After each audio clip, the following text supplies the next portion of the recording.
Hello guys! Good morning! Good afternoon, good evening, and good day to all. This is RJYC Vlog. So ito, pag-usapan natin uli yung kakupalan ni Don Fernandez sa kanyang bagong paraan ng pagbili ng boto ng taong bayan.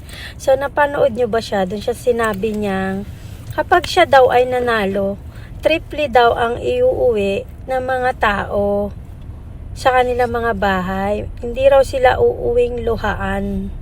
So, that means lantaran siyang bumibili ng boto sa mga taga Laguna. At triple daw ang ibibigay niya. So maging matalino kayo alalahanin nyo. Pera nyo yan. So, yung pera na yan is galing din sa bulsa nyo. So, okay lang yan. Kunin nyo yung salapi. Kasi ninakaw din naman nila yan sa taong bayan eh. So, kunin nyo yan.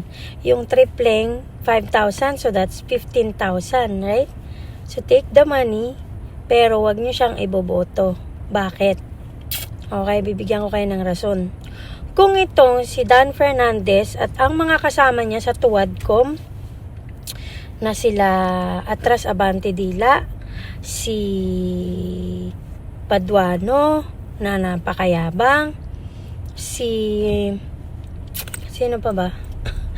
Si Chihuahua na isa ring kumukulelat na din sa district niya, and then si Manuel na NPA at salot sa kabataan, si Luistro na isa ring nagtatago ng asawa niyang may kaso.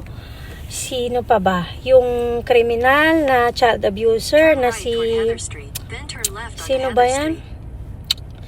I forgot her name. Si Castro, ayun. So yan, at saka yung mga kasama pa nila, si Jay Kong Hoon, diba? Yung mga yan. Si Jay Kong Hoon, na isa ring sumisigaw doon sa taong nakahuli ng ilang tonelada ba yun o bilyong bilang ng shab-shab na sumisigaw doon sa pulis yata yun.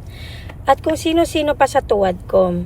Ang point dyan, kung itong mga nasa Tuwadcom, Makabayan Black at lahat ng mga tumanggap ng salapi at mga aso ni Tambanakaw ay kaya nilang balahurain ang presidente noon at ang vice-presidente ngayon, kung kaya nilang balahurain yan ng ganun-ganun lang, what made you think na kayo ay kaya niyang bigyan ng proper na serbisyo?